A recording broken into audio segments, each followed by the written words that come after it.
Movie की शुरुआत Egypt में 1300 बीसी में होती है, यानी आज से लगभग 3300 साल पहले। उस वक्त वहाँ हिब्रू वंश के गुलाम रहते थे, जो 400 साल से इजिप्शियन राजवंश के गुलाम थे, और 400 साल से पीढ़ी दर पीढ़ी वे इजिप्शियन की गुलामी कर रहे थे बेचारे। यही उस वक्त का इजिप्ट का सम्राट है। इसके दो बेटे होते हैं, एक इसका अपना बेटा है जिसका नाम रामेसेस है, और दूसरा है मोसेस, जो बचपन में सम्राट को नदी के किनारे मिला था। पर सम्राट इसको अपने बेटे की तरह प्यार करता है, और दोस्तों यही इस मूवी का हीरो भी है। अब यहाँ एक बतख का इंटेस्टाइन निकालकर एक औरत रॉयल फैमिली को भविष्यवाणी सुना रही होती है। दरअसल इनकी सेना युद्ध करने जा रही है और ये औरत उन्हें युद्ध का नतीजा बताने आई है। वो बताती है कि युद्ध में इजिप्ट की जीत होगी। इस युद्ध में इजिप्ट सम्राट का वारिस बचाया जाएगा, और जो उसको बचाएगा वो भविष्य में एक बहुत ही बड़ा सम्राट बनेगा।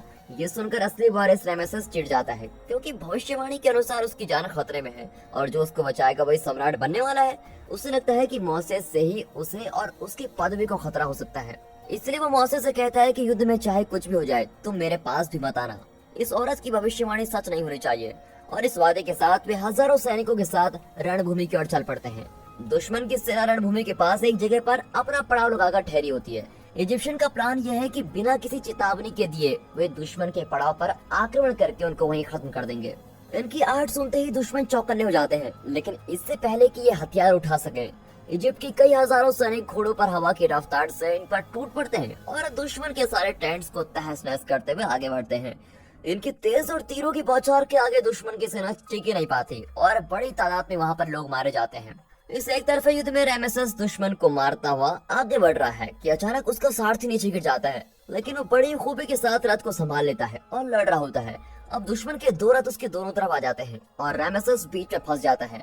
दूसरी ओर मोसेस दुश्मनों को बड़ी तादाद में मार गिरा रहा होता है। इस बीच रामेसेस की रथ का पहिया भी टूट जाता है, और सामने से एक और रथ तेजी से रामेसेस की ओर बढ़ता है। अब रामेसेस का रथ उससे टकराता है और रामेसेस नीचे गिर जाता है। और फिर जैसे ही मोसेस इस दृश्य को देख लेता है, तभी 3 घोड़ों से बंधा हुआ एक रथ रामेसेस की ओर बढ़ रहा होता है, और अब एक ही पल में रामेसेस रथ के नीचे आने वाला है। लेकिन उसी पल मोसेस अपना भाला रथ के पहिए के बीच फंसाकर रथ को ही गिरा देता है, और इस तरह वो रामेसेस को बचा लेता है।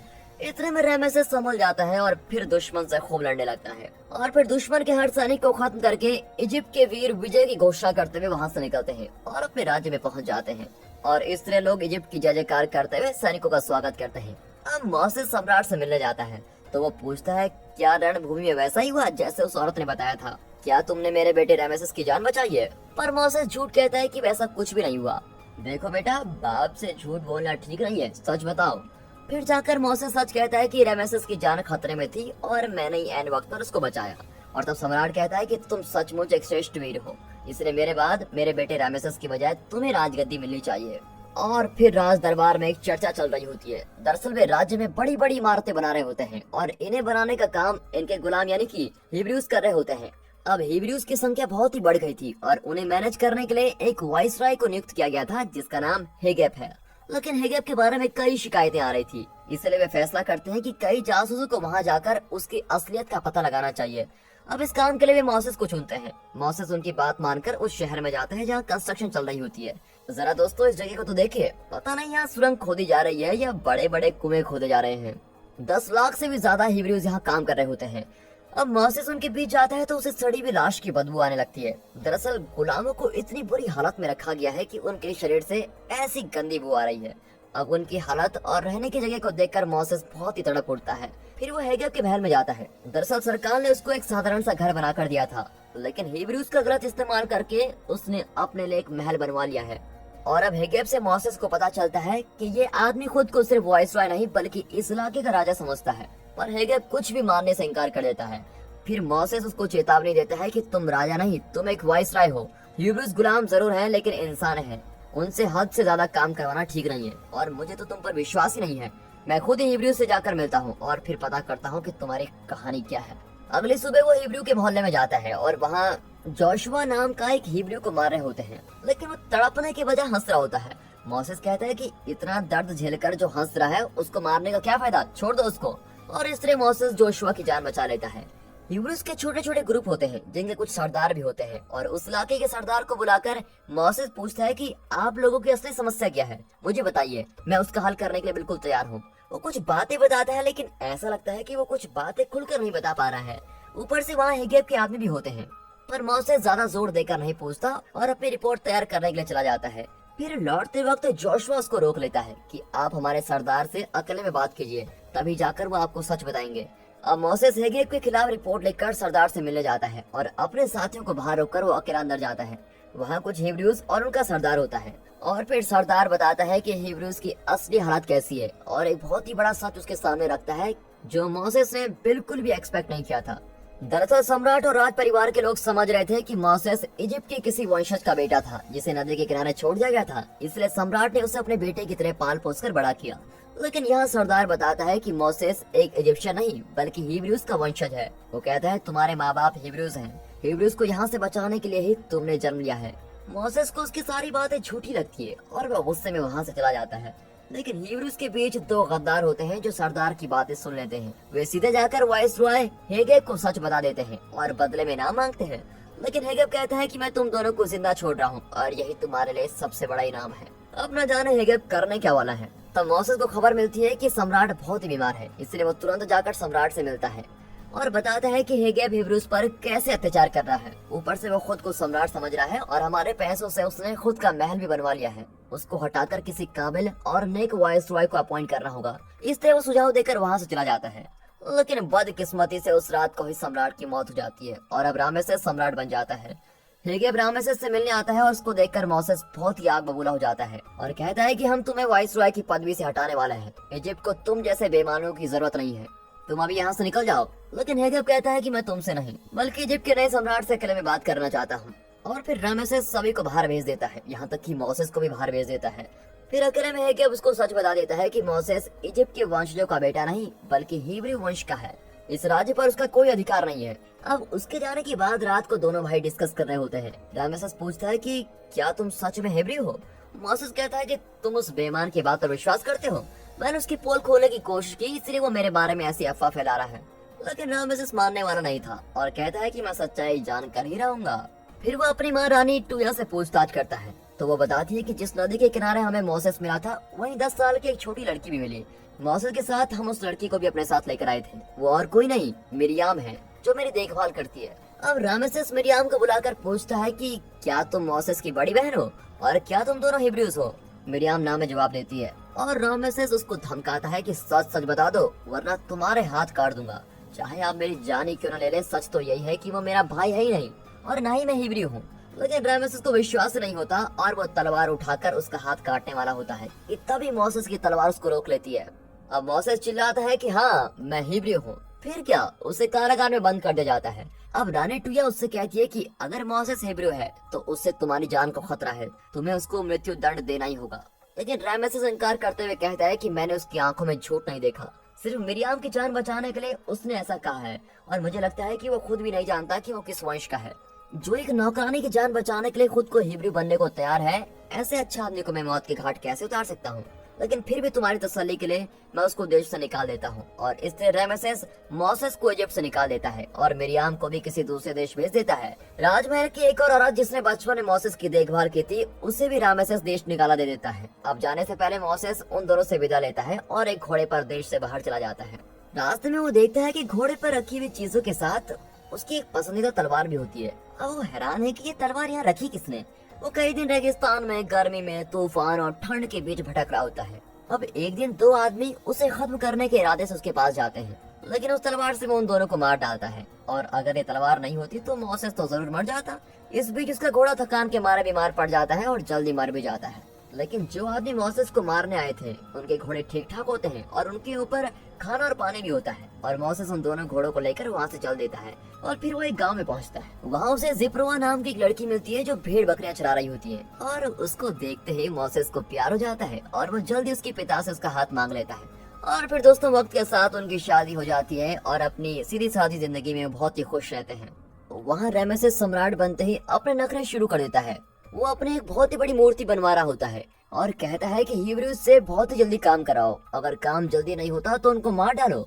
अब कई साल बीत चुके होते हैं और ये जिपोरा और मोसेस का 10 साल का बेटा है। मोसेस बड़ी चैन की जिंदगी गुजार रहा होता है, लेकिन अचानक उसे फील होता है कि उसे इस पहाड़ की चोटी पर जाना चाहिए। वो जिपोरा को बताता है कि मुझे उस पहाड़ पर जाने का मन कर रहा है और ऊपर से हमारे 2 भेड़ भी वहाँ पर चले गए हैं, तो मैं वहाँ पर जाकर उनको भी लेकर आऊंगा।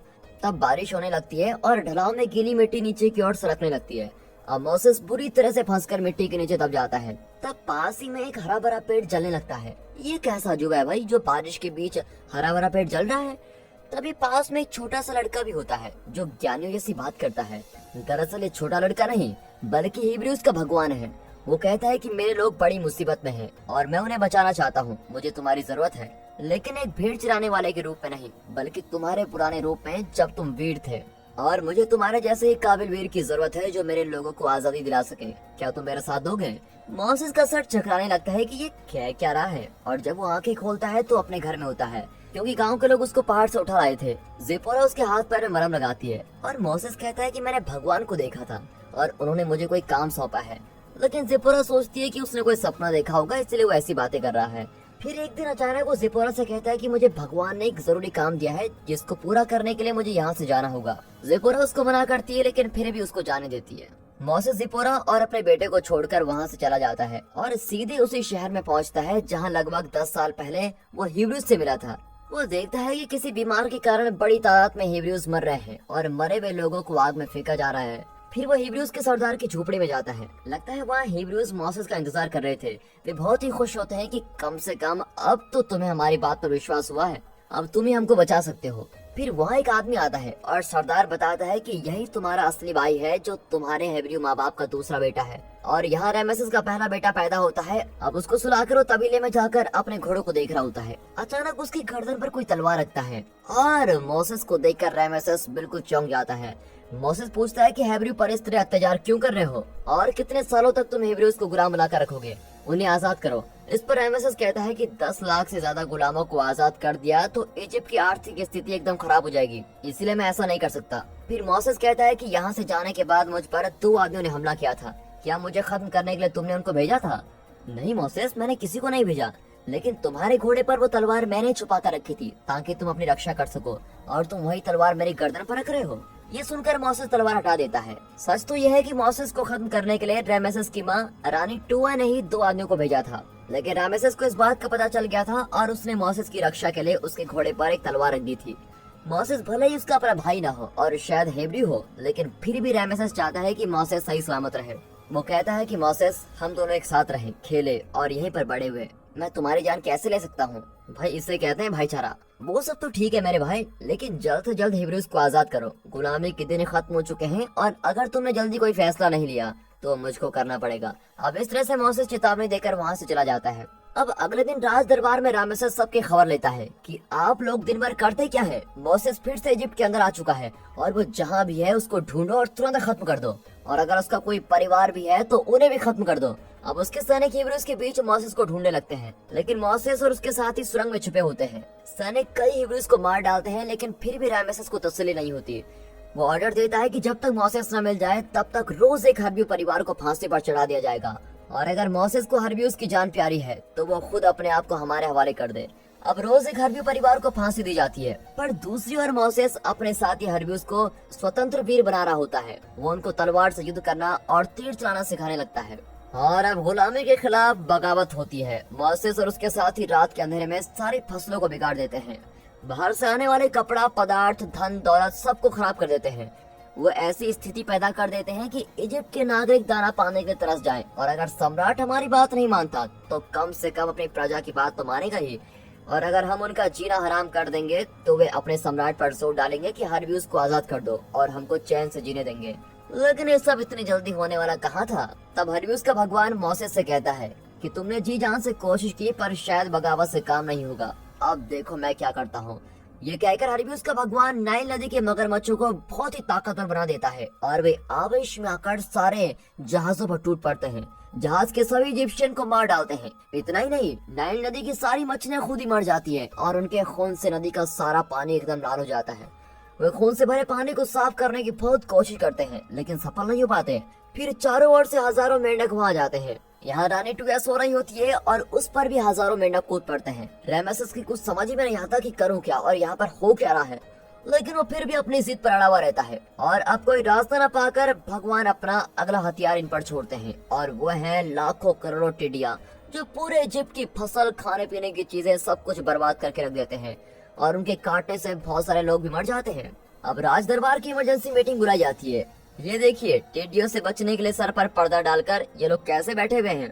और ये छोटे वाले महाशय हैं इजिप्ट के नेचुरल डिजास्टर डिपार्टमेंट की मंत्री। ये हर मुसीबत को साइंटिफिकली एक्सप्लेन करना जानता है, पर अगर सोल्यूशन इससे पूछा जाए तो इसकी बस की बात नहीं है। टिड्डियों के काटने से रेमेसेस को ही नहीं बल्कि सारी प्रजा को भी फुंसियां होने लगती है और सबको दवाई दी जाती है।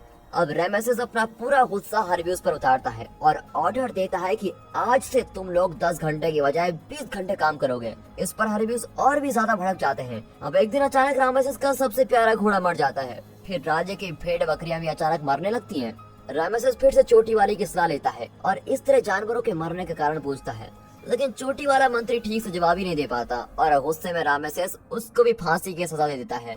अब उस मंत्री को बुलाता है जो भविष्यवाणी सुनाती है, लेकिन वो भी उसको ठीक से सोल्यूशन नहीं दे पाती और रामेसेस उसको भी फांसी पर अटका देता है। अब तेज तूफान आता है और घनघोर बारिश होने लगती है और बारिश में पानी नहीं बल्कि पत्थर बरसने लगते हैं। पूरा इजिप्ट बर्बाद हो रहा होता है और अब एक बार फिर टिड्डियों का आक्रमण होता है और इस बार लगता है कि इजिप्ट की बर्बादी होकर ही रहेगी। जीव जंतु, फसल, जनता सबका विनाश होने लगता है और लोगों के पास खाने के लिए दाना भी नहीं होता। अब सम्राट होने के नाते रामेसेस को चाहिए कि वो अपने भंडार से दान निकाल कर लोगों को दे, लेकिन वो कहता है कि लोगों में दान बांटकर मैं करूंगा क्या, मैं भूखा मरूंगा क्या, उनकी समस्या में खुद ही सुलझा लेंगे। लेकिन लोग चुप थोड़ी न रहने वाले थे। वे भंडारों में घुसकर अनाज बटोरने लगते हैं और उनको चोर बताकर सिपाही अपने ही देश के लोगों पर तीर चलाकर मारने लगते हैं। अब इस तरह आम लोगों की तकलीफों को देखकर मोसेस से रहा नहीं जाता और वो सीधे भगवान के पास जाकर कहता है कि इजिप्शियन ही सही, लेकिन इन आम लोगों की तकलीफें मुझसे देखी नहीं जाती। आप राज परिवार की गलती की सजा आम जनता को मत दीजिए, इन नेचुरल डिजास्टर्स को रोक दीजिए, आगे का मैं खुद ही देख लूंगा। ये कहकर वो राजमहल में आता है।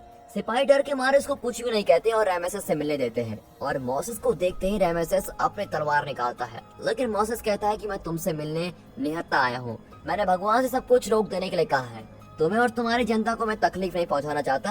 हमारी सिर्फ एक ही गुजारिश है कि हमें गुलामी से आजाद कर दो, और अगर एक बार तुम ऐसा कर देते हो तो हम इजिप्ट छोड़कर आराम से शांतिपूर्वक यहाँ से चले जाएंगे।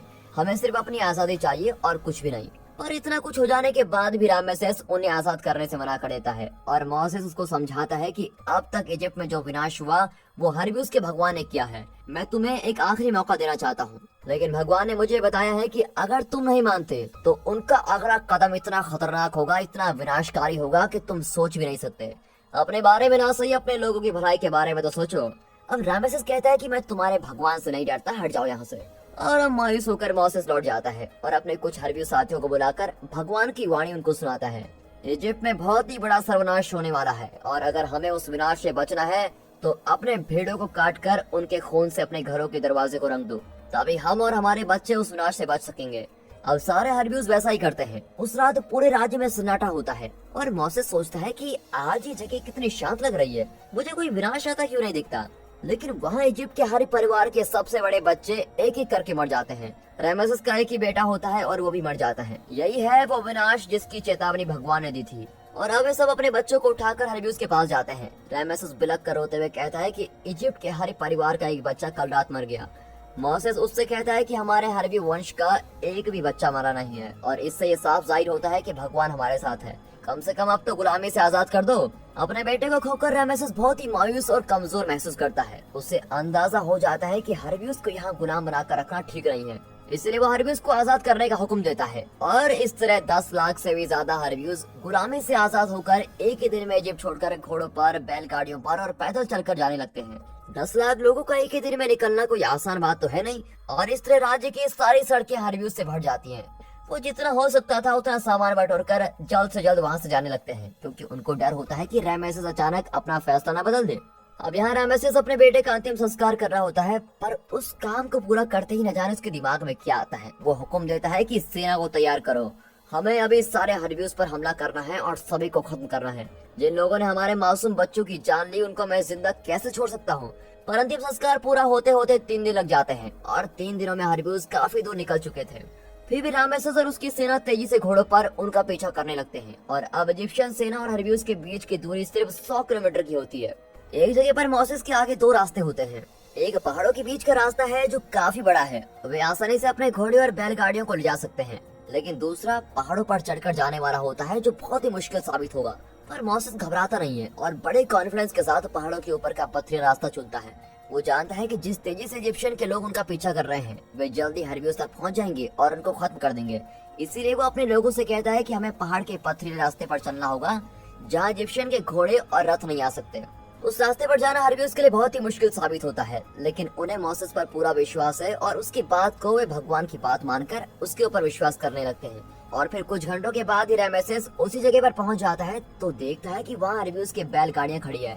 वो समझ जाता है कि सिर्फ गाड़ियों को नीचे छोड़कर हरबियस अपने घोड़ों को लेकर पहाड़ पर चले गए हैं। रामेसेस कहता है कि हम भी पहाड़ पर चलेंगे, लेकिन अपने रथों को उठाकर लेकर चलेंगे, तभी हम उनको आसानी से पकड़ पाएंगे। और अब उसकी बात मानकर उसके आदमी अपने रथों को बड़ी मुश्किल से पहाड़ पर चढ़ाते हैं। वहाँ मोसेस के पीछे 10 लाख हरबियस उस पहाड़ को पार करके उस तरफ उतरते हैं तो देखते हैं कि वहाँ तो समुद्र है। अब मोसेस को चिंता होने लगती है कि कहीं उसने गलती तो नहीं कर दी। आगे समुद्र है और पीछे इजिप्शियन जो जल्दी उनको पकड़ लेंगे। अब उसको डर होता है कि उसके गलत फैसले से 10 लाख हरबियस की जान जाने वाली है। इतने में रात होने लगती है और वो परेशान होकर एक जगह लेट जाता है। फिर वो अपना चाकू समुद्र में फेंकता है तो उसको अंदाजा होता है कि समुद्र तो बहुत ही गहरा है। अब उसकी कुछ भी समझ में नहीं आता। तभी अचानक उसको कोई आवाज सुनाई देती है और वो चौंक कर उठता है। वो देखता है कि सुबह हो चुकी है और उसने जो चाकू पानी में फेंका था वो अब पानी के ऊपर दिखाई दे रहा होता है। मतलब समुद्र की गहराई बहुत ही कम हो चुकी है। हरबियस को बचाने के लिए उनके भगवान ने समुद्र का पानी इतना कम कर दिया है कि वो पैदल चलकर जा सकते हैं। अब मोसेस सबसे कहता है कि यही हमारा रास्ता है, मुझ पर और भगवान पर भरोसा रखो, हम सब समुद्र के रास्ते आगे बढ़ेंगे। अब सारे हरबियस समुद्र में उतरकर चलने लगते हैं। दूसरी ओर रामेसेस की सेना पथरीला रास्ता पार करके आ जाती है और अब वे अपने रथों पर तेजी से इनकी ओर बढ़ रहे होते हैं। ये बहुत ही संकर और कमजोर रास्ता है। इतने सारे रथ उस रास्ते पर एक के बाद एक करके इतनी तेजी से जाते हैं कि कई जगहों पर तो पहाड़ टूटने लगता है। वाइसरॉय हेगेब का रथ बुरी तरह से फिसलता है और वो रथ के साथ नीचे गिरकर मर जाता है। पीछे तेजी से आते हुए कई रथ एक दूसरे से टकराते हैं और सारे एक एक करके नीचे की ओर फिसलकर गिरने लगते हैं और कई सिपाही मर जाते हैं। अब रामेसेस आगे निकल चुका था, लेकिन वो परेशान होता है क्योंकि अब इस टूटे हुए रास्ते से इनको वापस भी जाना होगा। इन लोगों ने तो खुद अपने पैरों पर कुल्हाड़ी मार दी है, लेकिन उसके अंदर बदले की आग इतनी जल रही होती है कि वो वापस जाने के बारे में सोचता ही नहीं। अब वे समुद्र के पास पहुंच जाते हैं, लेकिन लगभग सभी हरबियस दूसरे तट के पास पहुंच चुके होते हैं। मोसेस को देखते ही रामेसेस उसको मारने के लिए अपना रथ दौड़ाता है और उसकी सेना भी तेजी से हरबियस की ओर बढ़ती है। रामेसेस का सेनापति कहता है कि आगे से तूफान आता हुआ दिख रहा है और तूफान के आने से समुद्र का पानी ऊपर उठ जाएगा और हम सब मारे जाएंगे, इसलिए अब हमें यहीं से लौट जाना चाहिए। लेकिन रामेसेस उसको चुप कराकर सेना को आगे बढ़ाता है। वे 20 समुद्र में होते हैं और तब सेनापति फिर से चेतावनी देता है कि तुम मान जाओ महाराज, हम सब मारे जाएंगे। रामेसेस के सभी सैनिक सेनापति की बात मानकर अपने घोड़े घुमाकर लौटने लगते हैं और रामेसेस अकेला ही मोसेस की ओर तेजी से बढ़ रहा होता है। उसके सिपाही तट की ओर लौट रहे होते हैं कि अचानक सुनामी जैसी बड़ी बड़ी लहरें उठती हैं और पूरी सेना खत्म। रामेसेस और मोसेस भी पानी में डूब जाते हैं और खुशकिस्मती से बाकी हरबियस डूबने से पहले ही तट पार पहुंच जाते हैं। फिर कुछ देर बाद मोसेस तैरकर तट पर आता है और दूसरी ओर रामेसेस की पूरी सेना नष्ट हो चुकी है, लेकिन वो किसी तरह तैरकर बच निकलता है। लेकिन बचकर क्या फायदा, वापस जाने का तो रास्ता खुद ही नष्ट हो गया है। ऊपर से उसका एक भी साथी जिंदा नहीं बचा है। इजिप्शियन राजवंश का ये आखिरी और अकेला आदमी होता है और समुद्र तट पर अकेला खड़ा वो अपनी किस्मत को कोस रहा होता है। अब मोसेस सभी हरबियस को लेकर उस गांव में जाता है जहां उसकी पत्नी जिप्रोहा और बेटा रहते हैं। मोसेस को देखकर जिप्रोहा की खुशी का ठिकाना नहीं होता। मोसेस कहता है कि मैं अपने परिवार को भी साथ लेकर आया हूँ और ये सुनकर वो उसके पीछे देखती है तो 10 लाख हरबियस को देखकर बिल्कुल ही चौंक जाती है। मोसेस बताता है कि ये मेरे लोग हैं और इनके रहने के लिए एक अच्छी और खुशहाल जगह की जरूरत है और मैं उसी जगह की तलाश में जा रहा हूँ, क्या तुम मेरे साथ चलोगी? अब जिप्रोहा खुशी से हाँ कर देती है। कई 100 साल की गुलामी का खात्मा करके आए हुए हरबियस अब बहुत ही आजाद महसूस कर रहे होते हैं। अब उनका कोई दुश्मन नहीं है और उन्हें किसी से डरने की जरूरत भी नहीं है, इसलिए वे खा पी कर ऐश करने लगते हैं और कुछ ज्यादा ही मौज मस्ती करने के आदी हो जाते हैं। अब उनका बर्ताव देखकर भगवान को बहुत ही दुख होता है कि ये लोग कहीं फिर से बर्बादी की ओर न चले जाएं। भगवान चाहते हैं कि मोसेस के बाद भी हरबियस की पुश्तें नेक और धार्मिक जिंदगी जिए, इसलिए वो मोसेस को 10 धर्मादेश यानी 10 कमांडमेंट्स देते हैं जिनका पालन करके हरबियस एक अच्छी जिंदगी जी सकेंगे। भगवान 10 कमांडमेंट्स सुनाते हैं और मोसेस उन कमांडमेंट्स को एक पत्थर पर तराशता है। फिर उन 10 कमांडमेंट्स को एक साथ लेकर 10 लाख हिब्रूज के साथ अपना सफर शुरू करता है। अब 10 लाख हिब्रूज अपने भगवान का आदेश मानकर उस नई जगह की ओर चल पड़ते हैं। फिर दिखाते हैं कि इस तरह चलते चलते 40 साल हो चुके हैं, लेकिन अब तक वे अपने लक्ष्य तक नहीं पहुंच पाए। फिर एक घोड़ा गाड़ी को दिखाते हैं जिसके अंदर एक बहुत ही बुजुर्ग आदमी बैठा होता है और दोस्तों ये कोई और नहीं बल्कि मोसेस है। उसके पास एक पेटी है और इस पेटी में वो शिला है जिस पर 10 कमांडमेंट्स तराशे गए हैं। मोसेस और उसके लोगों के साथ उनका भगवान भी हंसते हुए चल रहा होता है। इन्हें ठीक जगह पर पहुंचाने में न जाने कितने साल लग जाएंगे, लेकिन जब तक इनका भगवान इनके साथ है तब तक इनमें हर तकलीफ को झेलने की क्षमता है। अपने लक्ष्य पर पहुंचकर हिब्रूज की आने वाली पुश्तें नेकी, मेहनत और चैन से भरी जिंदगी जिए। इसी सोच के साथ ये मूवी यहाँ पर दोस्तों खत्म होती है।